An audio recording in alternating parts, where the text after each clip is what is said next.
Tu rentreras bredouille ce soir. Bonjour à toi, c'est Kendy, j'espère que tu vas bien.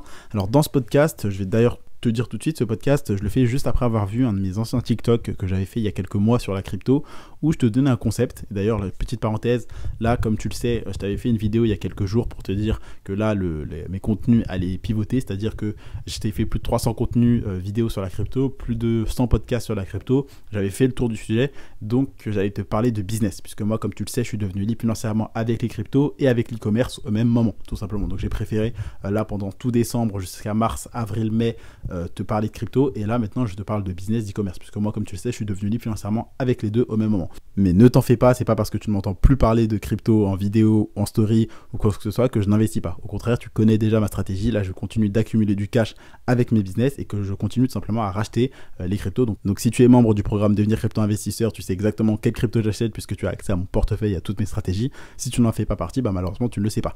Mais voilà, ne t'en fais pas, je continue à investir dans les cryptos, je serai toujours dans les cryptos, ça, il n'y a aucun souci sur ça. Donc voilà, là dans cet épisode et dans les prochains, je vais beaucoup te parler de business et d'e-commerce tout simplement.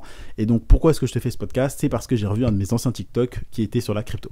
Alors là, dans ta tête, tu dois te dire, attends Kendy, tu m'as dit que tu vas me parler de business, là tu me parles de crypto, je comprends pas. Je t'explique. Alors en fait, dans cette vidéo, c'est plus particulièrement un TikTok que j'ai fait il y a quelques mois, je t'expliquais que si jamais tu allais en soirée, qu'il y avait des demoiselles, t'allais pas aller voir la première demoiselle que tu croises et lui poser la question comment on va appeler nos enfants. Et je te faisais le parallèle avec la crypto, c'est-à-dire que beaucoup de gens, quand ils se lancent dans la crypto, la première question qu'ils se posent, c'est même pas comment fonctionne le marché, comment investir, etc. Mais combien est-ce que je dois payer d'impôts sur mes plus-values? Et c'est une question qui n'a pas de sens. Pareil que toi, quand tu vas voir une demoiselle, tu lui demandes pas comment on va appeler nos enfants. Tu cherches d'abord à la comprendre, à la connaître, poser la question comment elle s'appelle, est-ce qu'elle passe une bonne soirée, etc. Connaître ses goûts. Cherche à comprendre les bases avant de te poser la question, une des questions qui vient normalement beaucoup plus tard. Parce que d'abord, tu dois bâtir une relation avec cette demoiselle, une relation de confiance, avoir un feeling, etc. Parce que sinon, tu rentreras bredouille ce soir parce que tu as posé la question beaucoup trop tôt. Là, c'est pareil. Tu vas pas l'agresser tout de suite avec une question qui ne vient pas maintenant. D'accord? Tu ne cherches pas à dire oui, alors combien est-ce que je dois payer d'impôts sur les plus-values, etc. Donc ça, c'est pour la crypto. Et maintenant, je vais te faire le parallèle avec le business, c'est-à-dire que tu ne vas pas agresser les gens avec une question qui n'a pas besoin d'être posée maintenant.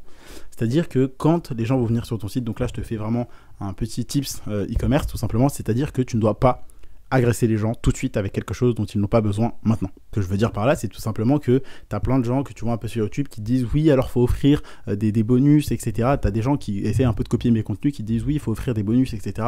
Faut donner et après tu recevras. Donc ça vient de Gary Vee, tu vois. Mais tu as plein de gens qui disent oui, alors offre des choses, mets des pop-up, etc. Comme ça, quand les gens ils arrivent sur ton site, ils voient une pop-up apparaître et ils vont se dire j'ai 20%, alors ils vont t'échanger leur mail. Bullshit, genre vraiment c'est faux. Parce que toi tu ne donnerais pas ton mail comme ça à quelqu'un si tu venais sur un site. Pareil, si quelqu'un te posait une question un petit peu trop personnelle alors que tu ne connaîtrais pas cette personne, tu ne lui répondrais probablement pas. Tu devrais d'abord apprendre à la connaître, avoir plus d'informations sur cette personne et surtout bâtir la relation de confiance. Et là c'est pareil, ne cherche pas sur tes boutiques en e-commerce, cherche pas à mettre des pop-up. La pire chose qui va arriver et qui va faire que les gens partent de ton site et donc n'achètent pas et donc toi tu ne gagnes pas d'argent, c'est de mettre des pop-up. Parce qu'il n'y a aucune relation de confiance. Tu arrives sur un site, tu vois une pop-up dire oui, vous avez 20% de réduction. Tu te poses la question, c'est bizarre. Je viens d'arriver, j'ai déjà une offre, bizarre. Il y a très peu de personnes qui vont donner leur email.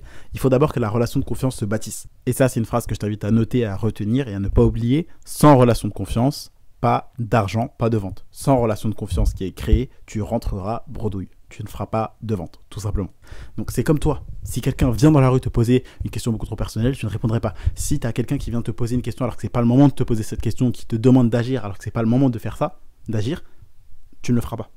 Donc pareil, ne t'attends pas à ce que les gens te donnent leur email et achètent juste parce que tu as mis une pop-up. Donc enlève-moi cette pop-up et concentre-toi tout simplement sur vendre un produit qui va intéresser les gens, faire de bonnes publicités, avoir une bonne offre, faire en sorte que ton site soit professionnel, soit qualitatif, soit bien brandé, qu'il y ait une image de marque, pour que les gens puissent avoir cette relation de confiance, pour que tu puisses bâtir cette relation de confiance entre les prospects, les visiteurs, les personnes qui viendront sur ton site et ta page de vente. Donc tu vas me retirer cette pop-up tout de suite de ton site et tu vas me blinder ta page d'avis client, de bénéfices, d'images et de gifs, de vidéos qui vont lui permettre à ton prospect de se visualiser avec le produit, de lui montrer en quoi c'est la bonne solution qui va lui permettre d'apporter un plus dans sa vie, de changer sa vie, de régler ses problèmes et de lui apporter les résultats souhaités. Ton but à toi, c'est de faire en sorte que les gens achètent, que les gens aient assez confiance et comprennent qu'ils ont vraiment un problème et que toi, tu vends la solution pour qu'ils achètent. Et pour ça, ils ont besoin de créer cette relation de confiance, de connaître un petit peu mieux ta marque. Donc pense aussi à faire un peu de storytelling, de raconter l'histoire de ta marque, raconter l'histoire de ton produit, raconter par exemple l'histoire de quelqu'un qui avait un problème, puis il a découvert ton produit et donc maintenant sa vie s'est améliorée, il a les résultats souhaités, etc. Et c'est pour ça également, donc là je dérive un peu du sujet, mais c'est pour ça également que les avis clients et les témoignages, c'est super important. Pense à en demander à tes clients des témoignages vidéo, des témoignages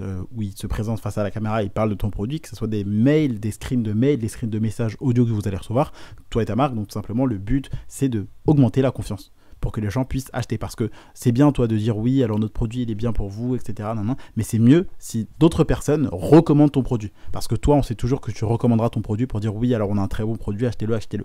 Mais ça sera beaucoup plus puissant que d'autres personnes recommandent ton produit que si toi-même tu recommandes ton produit. Pense également à mettre des trust badges, donc les badges de confiance. Donc ça, c'est tous les logos que tu vois un petit peu sur les sites de paiement ou dans les checkouts, c'est-à-dire là où tu vois le logo, par exemple, de PayPal, de Mastercard, de Visa, etc., etc. Tout ce qui est logo SSL, petit cadenas vert de sécurité qui va rassurer les gens et bâtir cette relation de confiance pour que les gens puissent acheter sereinement sur ton site, tout simplement. Donc ça, c'était un petit tip que j'avais à donner aujourd'hui, c'est enlève tout simplement les pop-up. Parce que tant que la relation de confiance n'est pas bâtie, tu ne peux pas demander certaines actions à certaines personnes. Et majoritairement, la plupart des personnes agissent pareil. Donc arrête de mettre des pop-up sur ton site, laisse les gens arriver sur ton site, lire ta page et ils achèteront.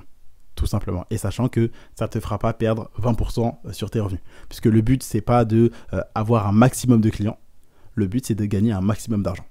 Il y a une différence très forte entre les deux et j'espère que tu l'as compris. Donc à partir de maintenant, arrête d'écouter les charlatans que tu vois sur YouTube et qui te disent de mettre une pop-up avec une réduction de 20% pour que les gens puissent acheter. Donc voilà, je ne m'attendais pas à ce que regarder cette vidéo crypto que j'avais faite il y a quelques mois puisse me donner une idée de podcast, mais ça m'en a donné une, donc tant mieux pour toi. Je compte sur toi vraiment pour te servir de cette information, de ce que tu as appris dans ce podcast, pour ne pas faire cette erreur que beaucoup de débutants font, de mettre la pop-up qui s'active. Donc tu vois le petit truc qui s'affiche devant ton écran quand tu arrives sur un site, ça ne le mets pas. Ça va te faire perdre des conversions, ça va te faire perdre des achats, perdre des ventes, et donc tu ne gagneras pas d'argent, tout simplement. Donc voilà, c'est tout ce que j'avais à te dire dans ce podcast. Je compte vraiment sur toi pour appliquer ce que je viens de t'enseigner, puisque comme tu le sais, l'important c'est pas ce que nous savons, mais ce que nous faisons avec ce que nous savons. Donc si ce podcast t'a plu, n'hésite pas à me laisser un avis, pense à mettre 5 étoiles, abonne-toi pour pas rater un prochain épisode de valeur. Si jamais tu vas aller plus loin et apprendre à lancer ton business rentable en e-commerce et surtout que je t'accompagne, moi et tout mon réseau d'entrepreneurs pendant 90 jours, envoie-moi le message e-commerce en DM sur Instagram, donc @kendyjohnb. Je te mettrai le lien de mon Instagram donc juste en bas, donc tu as juste à cliquer sur le titre et le lien sera dans la description tout simplement. C'était tout pour aujourd'hui, c'était Kendy, je te dis à demain pour un prochain contenu rempli de valeur.